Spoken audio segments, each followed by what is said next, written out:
ओम विघ्नेश्वराय वरदाय सुरप्रियाय लंबोदराय सकलाय जगद्दिताय नागायनाय सुतयज्ञ विभूषिताय गौरीसुताय गणनाथ नमो नमस्ते।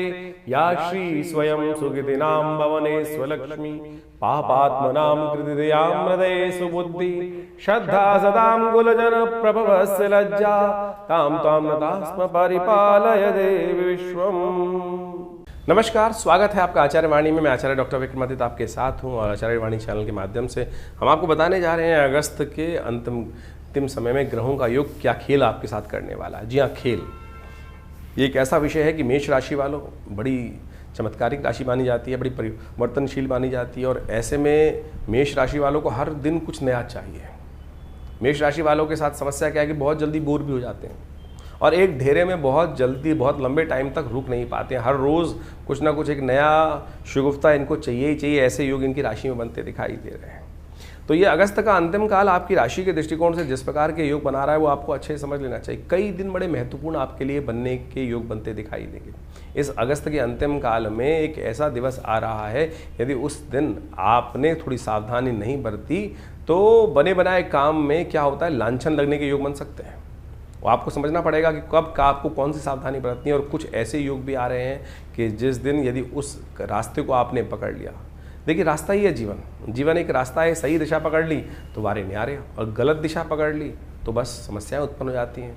जीवन में दो ही तो मोड़ हैं, सीधा या उल्टा।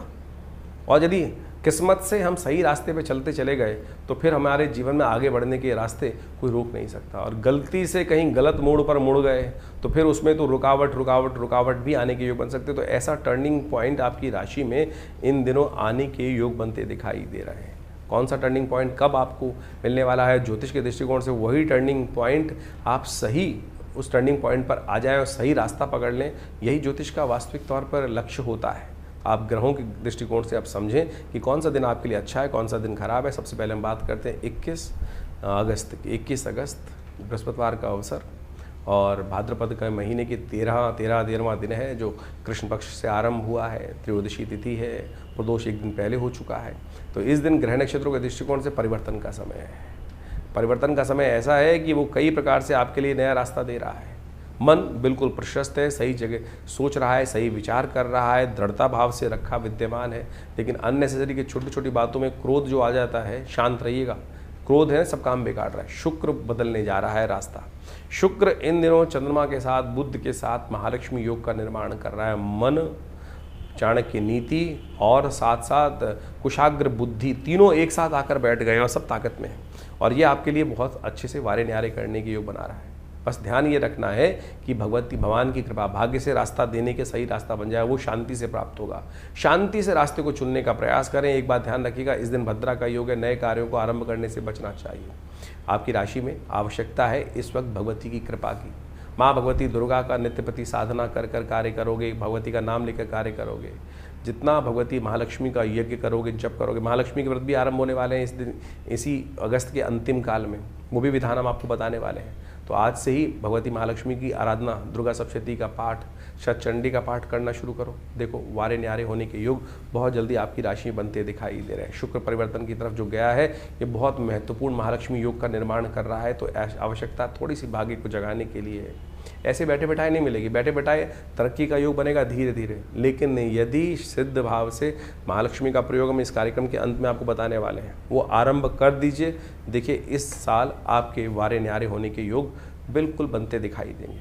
22 तारीख शुक्रवार, और ऐसे में चतुर्दशी तिथि बन रही है और अघोर चौदस भगवान शंकर की सुंदर आराधना का दिवस बन रहा है। शरद ऋतु प्रारंभ, वर्षा ऋतु समाप्त होकर शरद ऋतु का आगमन होने का योग बन रहा है इस दिन से। ग्रह नक्षत्रों के दृष्टिकोण से आपके लिए ये दिन करीब 60-70% अच्छा दिखाई दे रहा है। आगे बढ़ने के योग अच्छे बनते दिखाई देंगे। हो सके तो शुक्र को थोड़ी ताकत देने का प्रयास करें। परफ्यूम का इस्तेमाल, सुगंधी का इस्तेमाल, चाहे घर में बैठे हैं तो थोड़ा सा परफ्यूम लगाएं, थोड़ा सा गूगल की धुनी घर में कर लें, थोड़ा सा इत्र का प्रयोग कर लें, भगवान को इत्र अर्पित कर दें। सुगंधित पुष्पों को घर का वातावरण, ऑफिस का वातावरण, दुकान का वातावरण सुगंधित बनाने का प्रयास कीजिएगा। जहाँ सुगंधी है वहाँ सफलता है। ग्रह तो बिल्कुल ठीक है, बस ध्यान रखते हुए उसको कार्य करने का प्रयास कीजिएगा, बहुत अच्छे योग बनते दिखाई देंगे। 23 तारीख शनिवार का दिन है, अमावस्या का सुंदर योग बन रहा है और अमावस्या, ये जो शनिवार की शनिचरी अमावस्या पड़ी है, ये आपकी किस्मत को जगाने का रास्ता देती दिखाई दे रही है। कई बार हम जीवन में कार्य करते हैं तो हमारे को कुछ दायित्व, ऋण से निवृत्ति का योग भी बनाना चाहिए।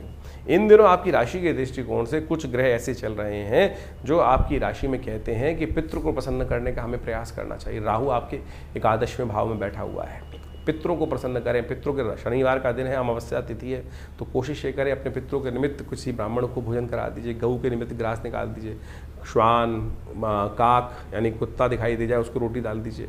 काक के निमित्त जो 5 बलियाँ शास्त्र में बताई गई हैं उनके निमित्त चींटी, भिक्षुक, श्वान, काक, ये सब जो है, कुत्ता हो गया, कौवा हो गया, इन सब के प्रति थोड़ी थोड़ी एक रोटी का टुकड़ा अवश्य डालने का प्रयास करें। गायत्री जप करें। इससे क्या होगा, आपकी किस्मत में कहीं ना कहीं देव कृपा से आपके पितृ से निवृत्ति होने से रास्ता बनता दिखाई देगा। इसलिए अवश्य इसमें थोड़ा ध्यान देने का आपको प्रयास करना चाहिए। बहुत सारे लोग ध्यान नहीं देते हैं, तो ऐसे में एक हो सके तो प्लेट निकाल कर किसी मंदिर में दे आइए, किसी देवालय में दे आइए, तो कहीं ना कहीं भगवान की कृपा से, ईश्वर की कृपा से रास्ता बनेगा। ये शनि के कष्ट को, भार को भी दूर करने का योग बनाएगा। शनि इन दिनों आपकी राशि में जहाँ बैठे हुए हैं बड़े अजीब सा योग बना रहे हैं। कभी तो अच्छा कर देते हैं और कभी एकदम सूखा कर देते हैं, कभी सावन, कभी इस प्रकार से, कभी ऐसा बना देते हैं कि कभी बिल्कुल सूखा सूखा ग्रह बना देते हैं। तो इसको बैलेंस करने की ज़रूरत है, ये उपाय करेंगे तो अच्छा रहेगा। तो मेष राशि वालों, 24 तारीख का ग्रहों का योगा योग क्या है वो भी जान लीजिए। 24 तारीख रविवार का अवसर है और उस दिन प्रतिपदा शुक्ल पक्ष आरंभ हो रहा है। ग्रह नक्षत्रों के दृष्टिकोण से देखें तो प्रतिपदा के साथ द्वितीया का योग बन गया है, चंद्र दर्शन होने के योग। ये चंद्र दर्शन बहुत खास है। वैसे तो भारतीय संस्कृति में नियम बनाया गया है द्वितीया का चांद अवश्य देखना चाहिए, लेकिन एक बात समझ लें, इस दिन का यदि आप चांद देख लेंगे शाम को तो बहुत सारे कलंकों से रक्षा प्राप्त करने का योग बन जाता है। कई बार क्या होता है, हम काम ठीक करते हैं लेकिन कहीं ना कहीं उसका डिस्क्रेडिट जो होता है पूरा संसार में, सारा दोष आपके सिर पे मंड दिया जाता है। कहीं ना कहीं उसका कारण होता है, अभी बताएंगे हम उसका कारण क्या है। ग्रह नक्षत्रों के दृष्टिकोण से आप समझें ग्रहों का योगा योग क्या कह रहा है आपके लिए। ग्रहों का योगा योग आपके लिए विजय का योग बनाता दिखाई दे रहा है। आप बेकार सोच में पड़े हुए हैं, उठिए चलिए, रास्ता आपके लिए खुला हुआ है। विचार करते रहोगे तो कुछ नहीं मिलेगा, चुप चलते हैं वही विजय प्राप्त करने के योग बनाते हैं। तो इस समय तो योग ऐसा बन रहा है कि आप आगे बढ़ेंगे तो कोई भी आपके लिए जो रुकावट डालने का प्रयास करे वो कहीं ना कहीं अपना ही नुकसान कराएगा। तो ऐसे योग बन रहे हैं। चंद्र दर्शन अवश्य कर लीजिएगा। आज कहा जाता है आज का चंद्र दर्शन शाम को यदि जिसने कर लिया, चौथ के चांद का दोष कलंक भी उसको नहीं लगता है। भगवान कृष्ण ने भी एक बार चौथ के चांद का दर्शन कर लिया था, कलंक उनसे वो भी नहीं बच पाए। इस कार्यक्रम में हम उस पर पूरा सार उपस्थित करने वाले हैं। तो इस दिन का यही सबसे बड़ा निर्णय है, तो उसको समझते हुए कार्य करेंगे, अच्छा रहेगा। 25 तारीख की भी जान लेते हैं, सोमवार का अवसर, द्वितीया तिथि विद्यमान है और इस दिन ग्रहों का योग परिवर्तन की तरफ आपको ले जा रहा है और ये परिवर्तन इमोशनल तौर पर आपको थोड़ा सा सेटबैक होता दिखाई दे रहा है। कई मामले जिन पर आपको पूर्ण विश्वास है वो आपके हाथ से निकलते जा सकते हैं, यानी आपको आने वाले 2-3 दिन खास तौर पे थोड़ा ध्यान रखने की ज़रूरत है। स्वास्थ्य के मामले में भी, इमोशंस के मामले में भी थोड़ा विचार। नए कार्यों को करते हुए थोड़ा सा अपने आप को दृढ़ विश्वास करने का प्रयास करें। उपाय है, चिंता ना करें। भगवान दूध का दान करना चाहिए, हो सके तो भगवान शंकर को दूध से अभिषेक करने का प्रयास करना चाहिए। छोटे छोटे उपाय हैं, इनको कर कर आप अपने कष्टों को निवृत्त करने का योग बना सकते हैं। तो करिए, चावल का दान करें, हो सके तो चंद्रमा के मंत्र का जप कर लें, ये आपके लिए बहुत अच्छा रहेगा। 26 तारीख मंगलवार का अवसर, तृतीया तिथि है और इस दिन तृतीया और चतुर्थी का योग बन रहा है। विश्व के कई कोणों में गणेश चतुर्थी इसी दिन मनाई जाएगी, चौथ का चांद इसी दिन माना जाएगा और ऐसे में समझ लें चौथ का चांद दर्शन कर लेने से कई बार दिक्कतें होने का योग बन जाता है। जहाँ जहाँ चतुर्थी जो है मध्याह्न वापनी आज से आरंभ हो गई है। भारत के विदेश में जितने भी लोग रह रहे हैं, आप मान के चलें अमेरिका इत्यादि में जो चौथ है उसी दिन मनाने का योग बनता दिखाई दे रहा है। तो ऐसे में ग्रह नक्षत्रों के दृष्टिकोण से आपको विशेष तौर पर एक बात समझना चाहिए कि इस दिन चौथ का चांद दर्शन नहीं करना चाहिए। इस दिन मंगलवार भी है, महाचतुर्थी का योग बन रहा है। गणेश जी का सुंदर स्तवन करने से भगवती के समस्त जीवन के समस्त विघ्नों को दूर करने का योग अवश्य बनता दिखाई। साथ साथ वराह जयंती का योग भी बन रहा है, अंगारक चौथ का योग बन रहा है, मंगल का जन्मदिवस का योग बन रहा है। ये नक्षत्र ग्रहों का बड़ा विचित्र योग है ऐसे में, क्योंकि इन दिनों आपकी राशि के दृष्टिकोण से देखिए मंगल और शनि की युति चल रही है। मंगल और शनि एक दूसरे के सामने विद्यमान है, टकराव चल रहा है। युति इस प्रकार की है कि एक दूसरे के सामने है और ये सामने के जो संबंध बन रहा है, योग बन रहा है, ये कहीं ना कहीं छोटी छोटी बातों पर मेष राशि वालों के लिए बार बार कभी तख्ता कभी तखत देने के योग बना रहा है। तो ऐसे में सुंदर रूप से गणेश जी को भी सिंदूर चढ़ाना चाहिए, हम हनुमान जी को भी सिंदूर चढ़ाना चाहिए। हो सके तो सुंदरकांड का पाठ करने का प्रयास करें, गणेश अथर्वशीर्ष का पाठ करने का प्रयास करें, वो कल्याणकारी रहेगा आपके लिए। हमने विवेकानंद योगाश्रम में इस दिन सुंदर महा चतुर्थी के अवसर पर, अंगारक चतुर्थी के अवसर पर हमने सुंदरकांड का पाठ रखा है। आप भी चाहें तो उसमें सम्मिलित हो सकते हैं। उसके लिए नाम आरक्षित करने के लिए फ़ोन पर संपर्क साध सकते हैं। 27 तारीख बुधवार का अवसर, भारत में इस दिन गणेश चतुर्थी का सुंदर अवसर रहेगा और ग्रह नक्षत्रों का परिवर्तन का योग बनता दिखाई दे रहा है, लेकिन दिन थोड़ा हल्का दिखाई देता है। मन को साधना पड़ेगा और मन को साधने का रास्ता जो है वो गणेश जी के द्वारा बढ़िया कौन हो सकता है। गणेश जी को दूर्वा अर्पित करें, मोदक अर्पित करें, वो सर्वप्रकाश से विघ्नों को दूर करने वाले हैं, रिद्धि सिद्धि को देने वाले हैं। इस दिन ग्रहों का योग शाम तक, अगर भगवान का सुबह सुबह आपने स्तवन किया, शाम को रिजल्ट ओरिएंटेड समय रहेगा, तो वो कहीं ना कहीं बहुत जल्दी शुभ सूचना देने के योग भी ग्रह आपकी राशि में बनाते दिखाई देंगे। गणेश चतुर्थी का महत्व शास्त्र में अद्भुत है। इस तिथि को अच्छे से समझ लें, महत्व समझ लेंगे तो बहुत अच्छा रहेगा। भारतीय संस्कृति में हर रोज़ एक नया त्यौहार होता है और उन कथाओं के पीछे पीछे, उन अवतारों के पीछे पीछे बड़े रहस्य की बातें छुपी हुई होती हैं, हमारे जीवन पे जो बड़ा व्यापक प्रभाव डालती हैं। गणेश चतुर्थी के दिन भगवान गणेश का प्रादुर्भाव हुआ और भगवान गणेश के प्रादुर्भाव के साथ साथ समस्त संसार में उनको आशीर्वाद मिला कि जीवन के विघ्नों को दूर करने के लिए, रिद्धि सिद्धि प्राप्त करने के लिए गणेश जी सबसे पहले प्रथम पूज्य माने गए और प्रथम पूज्य के साथ साथ उनकी जो ख्याति थी पूरे संसार में फैली। और कहा जाता है कि गणेश जी की जो आकृति थी जिस प्रकार की, उसको देखकर चंद्रमा एक बार उनका उपहास करने के लिए उद्धृत हुए। चंद्रमा उनके स्वरूप को देखकर जब हंसे तो कहा जाता है चंद्रमा को कलंक लगा। श्री गणेश के श्राप का उनको भागी बनना पड़ा और गणेश जी के श्राप से कहा गया कि चंद्रमा अपने सौंदर्य पर जो लेकर जो इतराते हैं, उनका जो भी दर्शन करेगा उन पर कलंक लगना भी आवश्यक हो गया। उस दिन से कहा जाता है कि चंद्रमा को ऐसा श्राप लगा कि बिल्कुल आज के बाद जो तुम्हारा दर्शन करेगा, तुमको अपने स्वरूप के ऊपर इतना अभिमान है कि जिसके कारण से तुम बड़े सुंदर लगते हो कि तुम्हारे में कलंक रहेगा, जो भी तुम्हारा दर्शन करेगा उस पर भी कलंक लगने के योग बनेंगे। तब कहा जाता है चंद्रमा बड़े शोक भाव से भगवान के समक्ष उपस्थित हुए, बड़ी क्षमा मांगी। तब जाकर श्री गणेश ने उस पूरे जीवन पर्यंत के कलंक को, श्राप को केवल एक दिन पर बांध दिया। तो भाद्रपद मास की शुक्ल पक्ष की गणेश चतुर्थी जिस दिन होती है, गणेश जी का जन्मोत्सव जिस दिन होता है, जिस दिन ये घटना घटी थी, उसी दिन तक के लिए कुछ देर के लिए चंद्रमा बाहर निकलते हैं शाम के समय पर, थोड़ी देर के लिए, और वो बड़े सुंदर चंद्रमा होते हैं उस दिन जब निकलते हैं। उनकी आभा बड़ी दिव्य होती है, लेकिन वो आभा ऐसी होती है कि उस दिन जिसकी नजर चंद्रमा पर पड़ गई, उनके जीवन में वो कलंक लगना निश्चय हो जाता है कि वो कलंक लगेगा ही लगेगा।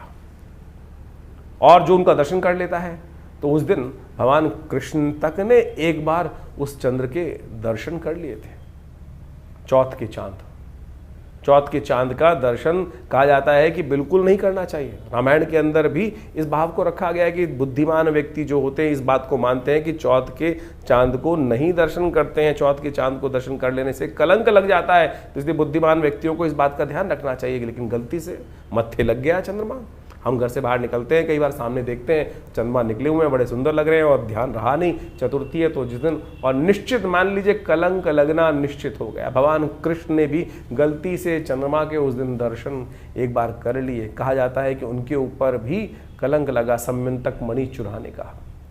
कहा जाता है कथा के दृष्टिकोण से द्वारकापुरी में सत्राजीत नाम का एक उनका भाई था और वो साधना करता था, नित्यपति भगवान सूर्य की उपासना करता था।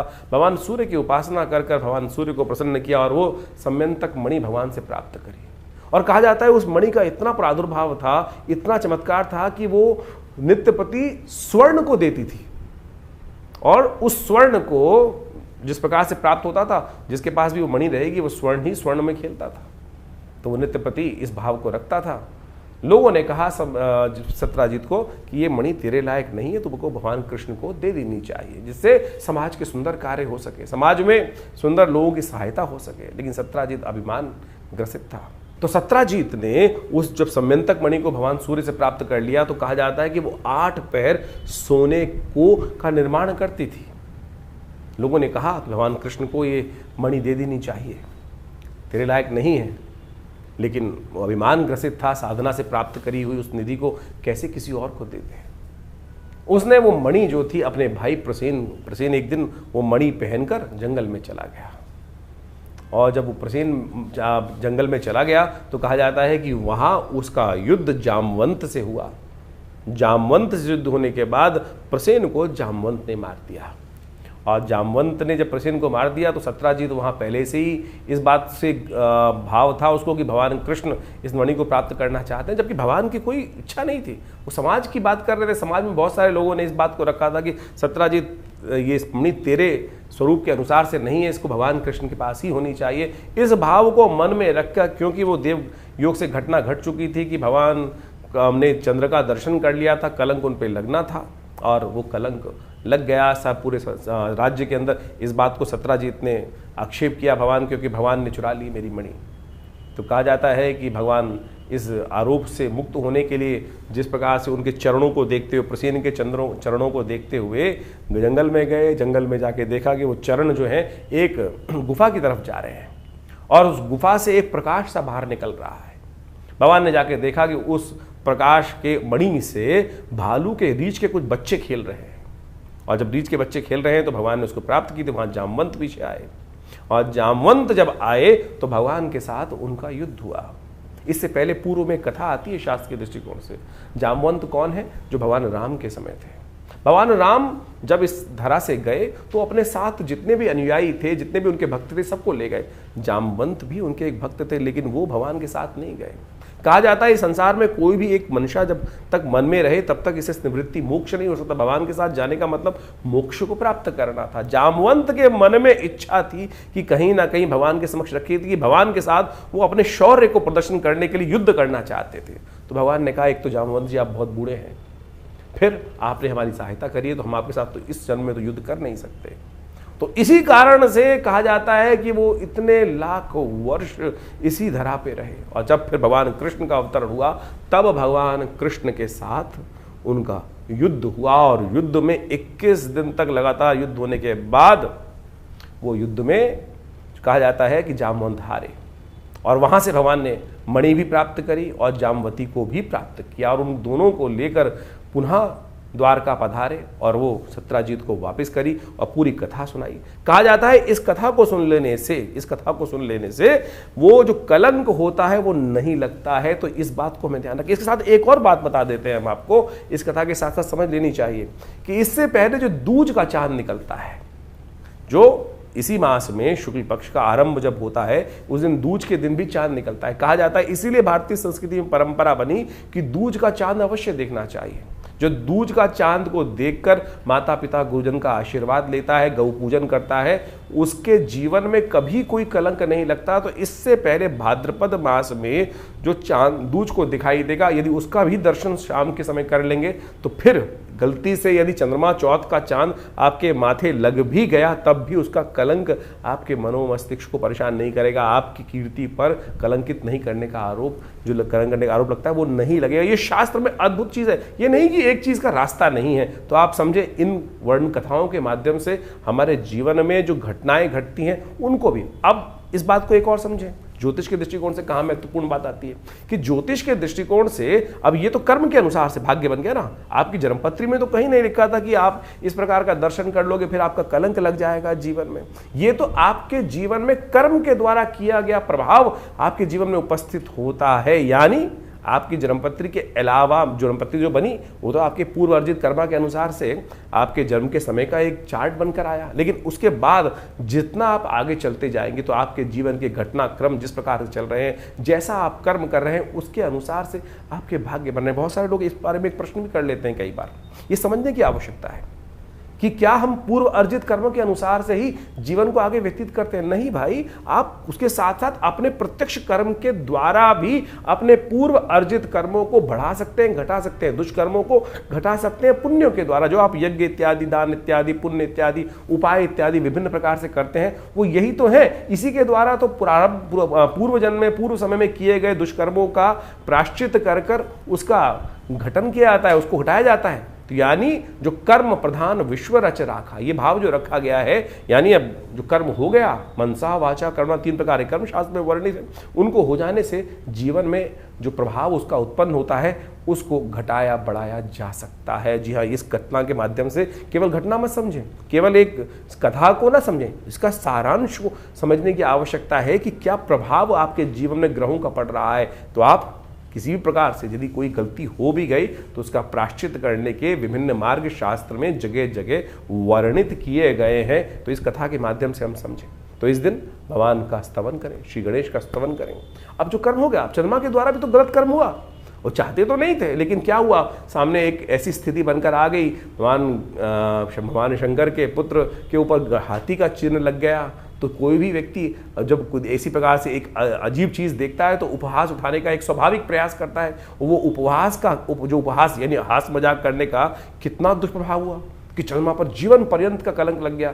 लेकिन फिर उन्होंने पश्चाताप किया, भगवान के समक्ष क्षमा मांगी, तो उस क्षमा मांग के 365 दिन पूरे जीवन का कलंक हटाकर केवल 2 आधे घंटे के लिए उस कलंक को बांध दिया गया। चल इतनी देर के लिए तेरे को प्रायश्चित इतनी देर तो करना ही पड़ेगा, इतना तूने जो किया।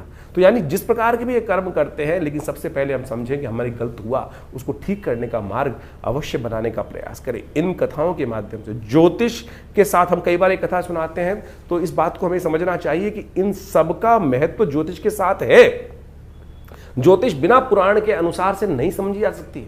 ज्योतिष केवल ग्रहों का खेल नहीं है, ग्रहों को जानने के साथ साथ उनके द्वारा किए गए जो प्रभाव हैं, अच्छे या बुरे, बुरे हैं तो उनको निष्क्रिय कैसे करना है, उनका जो माध्य निकलना है, रास्ता निकलना है, वो इन जो वैदिक शास्त्र हैं उनके अनुसार ही निकलना है। तो हमने इस बात को आपके समक्ष इसी कार्यक्रम में इसलिए रखने का सोचा कि आपको पूरा सार समझाने का प्रयास, छोटे रूप में नहीं समझ सकते हैं तो आप किसी प्रकार की भी जीवन में चिंता करना छोड़ें। सबसे पहले तो अरे कुछ ये प्रभाव हो गया, बहुत सारे लोग से पकड़ के बैठ जाते हैं कि मेरी तो 7.5 चल रही है, मेरा तो ये चल रहा है, मेरा तो वो चल रहा है। अरे चलना है तो चलने दीजिए ना, उसका हम ठीक करने का रास्ता भगवान की प्रार्थना से, उन उपायों से सही मार्ग पर चलकर प्राप्त करने का प्रयास करें। बहुत सारे लोग बड़े विचित्र होते हैं, लाखों रुपए खर्च करने को तैयार है कि मैं इसको कर देता हूं, ऐसा कर देता हूं, ये पंडित जी मेरे लिए ये जब कर देंगे, ऐसा कर देंगे, वो कर देंगे।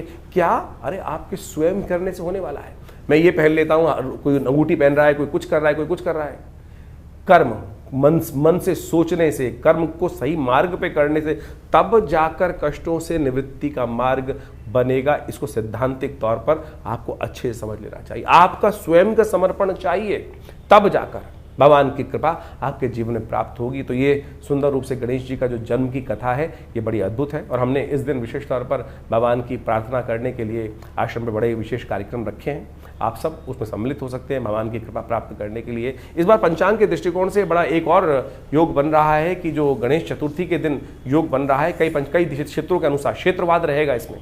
जिन जिन क्षेत्रों में जैसे चतुर्थी 2 दिन की पड़ रही है इस बार, पूरे विश्व के दृष्टिकोण से देखा जाए तो जहां मध्यकालीन चतुर्थी जिस समय पर आ रही है, जैसे यदि हम बहुत सारे विदेश में देखें, भारत से आगे जाके देखेंगे तो वो मंगलवार के दिन ही चतुर्थी का योग पड़ रहा है जो वहाँ रहेगा, तो वहाँ महाचतुर्थी का योग बन गया। यानी गणेश चतुर्थी के दिन मंगलवार के दिन रहेगी तो महाचतुर्थी का योग बन जाएगा। तो ऐसे में मध्याह्न व्यापनी दोपहर के समय जहाँ चतुर्थी जिस समय पड़ रही है वहाँ गणेश चतुर्थी मानी जाएगी। और कलंक 14 जो चौथ है वो भी पत्थर चौथ जो है वो उसी दिन बनेगी। इसका एक नाम पत्थर चौथ भी है।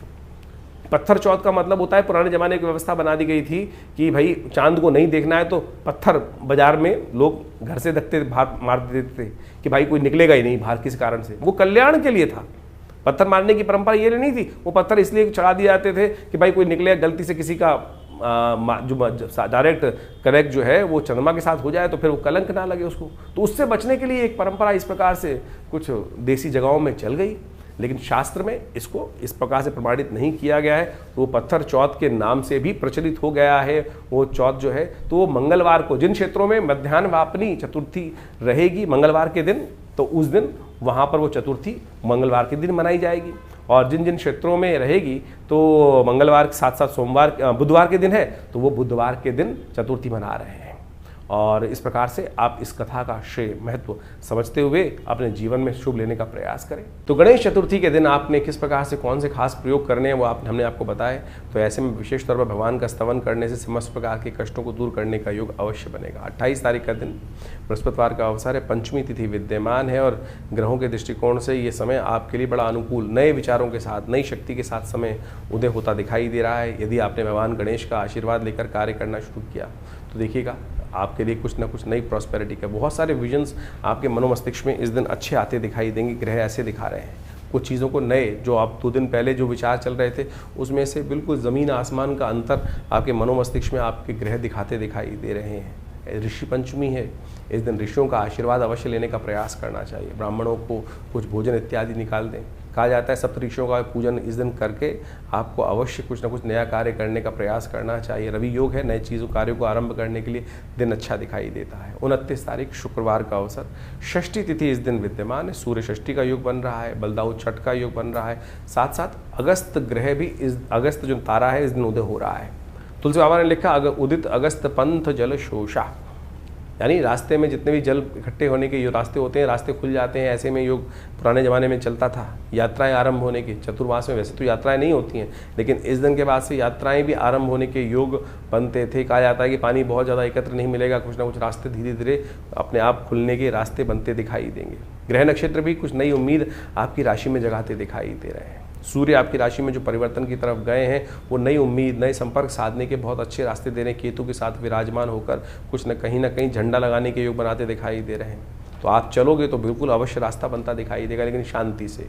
शनि मंगल का टकराव है, थोड़ा सा उग्र ज़्यादा हो रहे हैं, तो उग्रता तो चाहिए, मतलब एग्रेसिवनेस चाहिए, लेकिन झगड़ा नहीं चाहिए, इस बात का ध्यान रखना है। तो छोटी छोटी बातों में एकदम आग बबूला होना ठीक नहीं रहेगा, तो उसमें अच्छा काम करें। सूर्य को जल देने का प्रयास करें, सूर्य को अर्घ देने का प्रयास करें। इस दिन कहा जाता है जैसे होली बनती है बलदाऊ छठ के दिन, विशेष तौर पर छठ भगवान कृष्ण का भी पूजन होता है, बलदाऊ छठ का भी भगवान का सुंदर छठ का पूजन रहता है।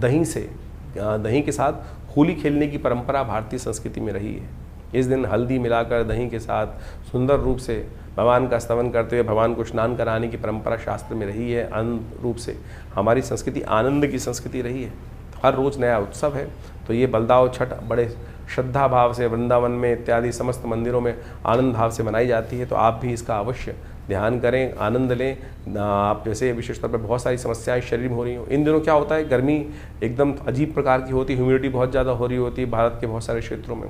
तो दही से स्नान कर लेने से क्या होता है कि घमौरिया इत्यादि में भी, स्किन डिसीज़ में बहुत ज़्यादा परिवर्तन का योग बनता है। तो हल्दी युक्त इन दिनों जो ये परंपरा बनाई गई, हल्दी युक्त दही से मट्ठे से होली खेलने की परंपरा जो रही, स्नान करने की परंपरा रही, वो वास्तविक तौर पे आपके स्वास्थ्य के साथ जुड़ी रहती है। तो इस बात को हमें इस बारे में विचार करते हुए कार्य करने का प्रयास करना चाहिए। 30 तारीख शनिवार का अवसर, सप्तमी तिथि विद्यमान है। ग्रहों का थोड़ा परिवर्तन जो हो रहा है वो थोड़ा सा कहीं ना कहीं आपके लिए थोड़ा नेगेटिव रहता दिखाई देगा। विचार थोड़े से कहीं ना कहीं जो चीज़ आपने टारगेट बनाई थी शायद उनमें उतना रिजल्ट ना आने के कारण से मन थोड़ा शुद्ध होता दिखाई देगा, क्योंकि इस दिन बुध भी परिवर्तन की तरफ जा रहे हैं। बुध सूर्य के साथ जाके विराजमान हो जाएंगे, अस्त हो जाएंगे। अपॉर्चुनिटीज़ तो देंगे, लेकिन अस्त होने के कारण से शायद वो कई चीज़ें ऐसी होंगी कि बिल्कुल एकदम जितनी जल्दी से आप सोचते हैं ना, मेष राशि वालों के लिए हर चीज़ में जल्दी जल्दी ग्रैब करने की आदत होती है, उतनी जल्दी चीज़ें नहीं बनेंगी। तो फिर क्या होता है, थोड़ा हतोत्साहित मन, थोड़ा परेशान होने के योग बन सकते हैं। तो हतोत्साहित ना हो, उसका उपाय करने का प्रयास करें। हो सके तो थोड़ा सा एक काम करें, भगवान शंकर का कहीं काले रंग का शिवलिंग विद्यमान हो तो उस पर दही अर्पित करने का प्रयास करें, इससे बुद्ध को ताकत मिलेगी। और हो सके तो बिल्वपत्र भी भगवान को अर्पित करने का प्रयास करें। गौशाला में हरा चारा, पालक इत्यादि देने का प्रयास करें। बुद्ध को ताकत देना इन दिनों बहुत ज़रूरी रहेगा, नहीं तो चीज़ों को मैनेज करने में थोड़ी दिक्कत आने के योग बनते दिखाई दें। एक काम और कर सकते हैं, बुद्ध के मंत्र का जप, क्योंकि बुद्ध अस्त हो जाता है तो क्या होता है कि संसारिक बुद्धि में थोड़ा कहीं ना कहीं कम। तो नित्य प्रति 108 बार बुद्ध के मंत्र का जप करें। हमने अपने इन वीडियोस के अंदर आजकल अभी एक नया वीडियो ऐड किया है, ग्रहों के उपाय के तौर पर बुद्ध का 108 बार चांट मंत्र जप। तो आप हमारे इन लिंक पे जाकर उसको क्लिक कर सकते हैं और उसको सुने, उसको नित्य प्रति 108 बार उसका जप है और उसको कुछ दिन सुनेंगे तो क्या होगा कि बुद्ध का उपाय नेगेटिव भाव के साथ साथ आप स्वयं जो भाव उत्पन्न हो रहा है उससे निवृत्ति का योग बहुत अच्छे से बन जाएगा। तो इसको अच्छे से करने का प्रयास कीजिए। 31 तारीख रविवार का दिन है, अष्टमी तिथि विद्यमान है और ये अष्टमी बहुत खास है। ग्रह नक्षत्रों के दृष्टिकोण से चंद्रमा तो नीच के चल रहे हैं, लेकिन देव योग बना रहे हैं, इसमें महालक्ष्मी के व्रत आरंभ हो रहे हैं। जब हमारा बस चलता नहीं है ना, तो सब कुछ भगवान के प्रति छोड़ देना चाहिए। भगवान अपने आप आगे साथ देते हैं। ये प्रत्यक्ष रूप से हम आपको बताने जा रहे हैं, वो उपाय, दिव्य उपाय जो इस दिन से आरंभ करके हम केवल, जो बहुत सारे विधान के अनुसार से बताया जाता है, केवल हम फूल, पत्ती, माला, नैवेद्य, दीप इत्यादि देकर ही भगवान की पूजा करके सब कुछ कर लेते हैं, लेकिन वो अनुष्ठान नहीं होता है। कहा जाता है कि आज से आरंभ कर आने वाले 16 दिन तक लगातार जो महालक्ष्मी के व्रत को करते हैं, महालक्ष्मी के श्री सूक्त के मंत्र को जप करते हैं, वो क्या विधान है वो भी हम आपको बताएंगे। राधाष्टमी भी है इस दिन, और साथ साथ दूर्वाष्टमी भी है इसी दिन। वैसे तो कहा जाता है भगवती को दूर्वा नहीं चढ़ानी चाहिए, घास नहीं चढ़ानी चाहिए, लेकिन इस दिन भादों की अष्टमी के दिन भगवती को दूर्वा चढ़ाने की परंपरा भारतीय संस्कृति में रही है। और कहा जाता है कि स्वास्थ्य के मामले में इस उपाय को कर लेने से बहुत अच्छा प्रकार का योग बनता है, नेगेटिविटी से दूर करने का योग भी बन जाता है। तो अवश्य इसका सहारा लेते हुए कार्य करने का प्रयास करना चाहिए। चंद्रमा कमज़ोर है, तो ऐसे में दूध से बनी हुई चीज़ का सेवन अवश्य करें, वो मन को बल देगा। दूध का नित्य प्रति सेवन करना आपके लिए चंद्रमा को बल देने का रास्ता बनाएगा, तो अवश्य इस प्रयोग को करिए। और साथ में महालक्ष्मी का व्रत किस प्रकार से करना है वो भी समझ लीजिए। तो अभी आपने नित्य प्रति राशि का फल समझने का प्रयास किया, और अब आप समझें कि सबसे महत्वपूर्ण जो इस पूरे के पूरे अगस्त के अंदर एक तिथि पड़ रही है, वो है महालक्ष्मी व्रत की। इस संसार में समस्त कार्य करने के लिए महालक्ष्मी कृपा चाहिए, और महालक्ष्मी को प्रसन्न करने के रास्ते शास्त्र में अनेक विद्यमान हैं। लोग परंपरागत महालक्ष्मी के व्रत रखते ही हैं, लेकिन महालक्ष्मी के व्रत किस प्रकार से किए जाएं, शास्त्र में उसके ऊपर अनेक कथानक, अनेक जो प्रकार हैं, उनकी पूजाओं की पद्धतियां हैं, वो विकसित की गई हैं। लेकिन सबसे ज़्यादा महत्वपूर्ण जो है वो है महालक्ष्मी को प्रसन्न करने के ये महालक्ष्मी के जो व्रत हैं विशेष तौर पर। लेकिन व्रत किस प्रकार से किया जाए, इसको हमको समझने की आवश्यकता है। ये महालक्ष्मी के व्रत जो हैं, ये भगवती महालक्ष्मी का आशीर्वाद किस प्रकार से देंगे। शास्त्र में अनेक प्रकार की कथाएं और अनेक उपनिषदों में, पुराणों में उनको बहुत महत्वपूर्ण तरीके से स्थान दिया गया है। कहा जाता है कि एक बार महर्षि भृगु भ्रमण करते करते उनकी इच्छा मन में आई कि भगवान के दर्शन किए जाएं। तो वो घूमते घूमते विष्णु लोक पहुंचे। वहाँ कहा जाता है कि भगवान श्री सागर में शेषनाग के ऊपर भगवती के साथ विराजमान थे, और योग निद्रा में उस वक्त भगवान गए हुए थे, विश्राम कर रहे थे। महाराज भृगु जब पहुंचते हैं, महर्षि भृगु वहाँ पर, तो भगवान योग निद्रा में होने के कारण से उठते नहीं हैं। तो भृगु को बड़ा विचित्र लगता है, पता नहीं किस कारणवश उन्होंने अपना जो चरण था वो भगवान विष्णु की छाती पर रख दिया और कहा कि आपका भक्त यहाँ आया और आप प्रभु आप विश्राम में हैं। कहा जाता है कि भगवान तत्काल उठे और उन्होंने भृगु को प्रणाम किया और कहा कि महाराज आप आए और मैं विश्राम में रहा। लेकिन जिस प्रकार से उन्होंने चरण से भगवान विष्णु के वक्षस्थल पर आघात किया, कहा जाता है महालक्ष्मी वहीं बैठी हुई रुष्ट हुई थी। जो रुष्ट हुई तो उन्होंने महाराज भृगु को श्राप दिया कि आज के बाद हम किसी भी प्रकार से जो आप लोगों के पास नहीं आएंगे। भृगु महाराज ने भी बड़े उत्कृष्ट प्रकार के विद्वान ऋषि रहे और उन्होंने वर्णन, शास्त्र में वर्णन मिलता है कि उन्होंने भगवती के सामने अनुनय विनय के साथ एक प्रार्थना करी कि भगवती ये मेरा भगवान का एक निजी संवाद था, भक्त हूँ और भक्त की विशेष तौर पर एक भगवान के साथ अपने दास की अपने स्वामी के साथ एक बड़ी तारतम्यता होती है, एक घनिष्ठ प्रेमता होती है। और भगवान ने कुछ नहीं कहा, लेकिन आपने श्राप दिया, मैं उसको स्वीकार करता हूं, लेकिन ऐसे मंत्र बनाता हूं। महर्षि भृगु के द्वारा बनाए गए श्री विद्या के अंतर्गत आए श्री सूक्त का निर्माण उन्होंने उस कथानक के बाद किया और कहा कि जो मैं क्या, ऋषि क्या, कोई भी वर्ण का व्यक्ति संसार में इन मंत्रों को जप करेगा, उनके द्वारा यज्ञ करेगा, इस पद्धति के द्वारा कार्य करेगा, तो माँ भगवती आपको उस दास पर कृपा करनी ही पड़ेगी। और उनके द्वारा बनाए गए वो मंत्र विशेष तौर पर कहा जाता है महालक्ष्मी सूक्त के रूप में उपस्थित है। ऋग्वेद में आए हुए उपनिषद के अंतर्गत, ऋग्वेद उपनिषद के अंतर्गत आए हुए इस महालक्ष्मी सूक्त के अंदर इन मंत्रों का वर्णन मिलता है।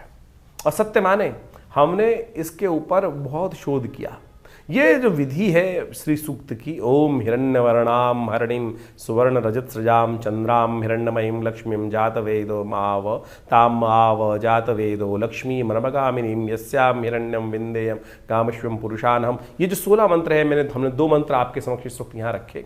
इनको जो नित्यपति इनके द्वारा भगवती महालक्ष्मी की आराधना करते हैं, और तो कहा जाता है कि महालक्ष्मी बाध्य हो जाती हैं उस जातक पर अपनी कृपा करने के लिए। तो इन महालक्ष्मी के जो व्रत आरंभ हो रहे हैं 31 तारीख से, भाद्रपद मास के कि जो अष्टमी जो बन रही है उस दिन से ये महालक्ष्मी व्रत आरंभ जो हो रहे हैं। इस दिन से नित्यपति भगवती की षोडशोपचार पूजन करने के उपरांत इन मंत्रों का जप और नित्यपति घी के द्वारा, कमल के बीजों के द्वारा और बिल्व के की सामग्री का उपयोग करते हुए, समस्त चीज़ों का उपयोग करते हुए श्रद्धा भाव से यदि नित्यपति इन मंत्रों का जप आप इन 16 दिनों में करेंगे तो भगवती महालक्ष्मी की असीम कृपा प्राप्त होने का योग बन जाता है। बाह्य तौर पर बहुत सारे लोग व्रत करते हैं, लेकिन बाह्य रूप से उनकी पूजा कर लेते हैं, प्रार्थना कर लेते हैं, उनका पूजन कर लेते हैं, और वो तो पूजा हुई, व्रत कहाँ हुआ, जो उनके समर्पण भाव हुआ। लेकिन जो मूल कारण है, जो है कृपा प्राप्ति करने का जो सिद्धांत है, फिनोमिना क्या है, वो पद्धति क्या है, वो ये श्री सूक्त का जप है, श्री सूक्त का यज्ञ है। यदि इन श्री सूक्त के मंत्रों का नित्यपति यज्ञ कर दे, हमारे इस चैनल के ऊपर आप डिस्क्रिप्शन में जाकर उन मंत्रों को देख सकते हैं। हमने उसका पूरा यज्ञ अपने इस चैनल पर रखा है, डाला है, और ज़्यादा से ज़्यादा 1.5 मिनट में वो 16 मंत्र पूरे हो जाते हैं। और नित्यपति यदि उनका 108 बार श्रवण, उसका स्तवन आप करना शुरू कर दें तो भगवती महालक्ष्मी की कृपा प्राप्त करने का जो चाहो, जैसा चाहो वैसा होने के योग, चमत्कार एक नहीं हजारों बार हमने देखा। हम भी संसार में रहते हैं, और जो व्यवस्था अब चलती है भगवती कृपा से अद्भुत रूप से वो कृपा प्राप्ति के योग बन सकते हैं। तो आप कैसे भी जीवन में दुर्भाग्य के योग बने हुए हों और ग्रहों का अशुभ प्रभाव हो, वो मंत्र वो शक्ति है कि मंत्र जो है वो देवताओं को बाध्य कर देते हैं आप पर कृपा करने के लिए, ग्रहों के दुष्प्रभाव को एक तरफ कर देते हैं। यदि इन शास्त्रोक्त विधि के अनुसार से, हमारी भारतीय संस्कृति ऐसी चमत्कारिक संस्कृति है कि जो योग साथ साथ क्या है कि जो बिल्कुल पद्धति युक्त है कि अगर आप पूर्ण इस श्रद्धा के अनुसार से, विश्वास के अनुसार से इस मार्ग पर चलोगे तो उस गंतव्य के निष्कर्ष पर, अंतिम लक्ष्य को प्राप्त करने का रास्ता बनेगा ही, उसमें कोई दो राय हो ही नहीं सकती हैं। तो ये मंत्र विज्ञान का चमत्कार है जो हमने आज इस कथा के माध्यम से आपके समक्ष रखा है। तो इस भाद्रपद मास के जो महालक्ष्मी के व्रत आरंभ हो रहे हैं, इसमें इन 16 दिनों में नित्यपति, हमने विवेकानंद योगाश्रम में इसके लिए पूरा नित्यपति यज्ञ रखा है और पूर्ण विधि के अनुसार से भगवती महालक्ष्मी के ये अनुष्ठान को किया जा रहा है। आप भी उसमें अपना भाग ले सकते हैं। पूरी व्यवस्था जानने के लिए हमारे जो आश्रम के नंबर्स हैं उन पर संपर्क साध सकते हैं। आपके कैसे भी ग्रह योग हो, कोई बड़ा का कार्य हो, हमने जितनी बार भी, जिसके लिए भी, जब भी, अपने लिए भी, जैसे जब आवश्यकता के अनुसार से करते हैं तो भगवती के ये मंत्र चमत्कार दिखाते हैं। और ये बाण वो बाण है कि लक्ष्य भेद कर ही आता है और लक्ष्य की पूर्ति की तरफ ही काम करता है। तो बड़ी श्रद्धा के साथ आप इन महालक्ष्मी व्रतों को करें, श्रद्धा के साथ इन तरफ चले। हमारा विश्वास है कि भगवती कृपा से आपके अद्भुत मनोकामना सिद्धि के योग अवश्य बनेंगे। तो इस कार्यक्रम में हमने आपके समक्ष समस्त राशि का प्रभाव उपस्थित किया, तो आप इस पर चलकर, इन मंत्रों को जानकर, इस विधि को जानकर अपने जीवन में कल्याण का मार्ग प्रशस्त करें। धन्यवाद।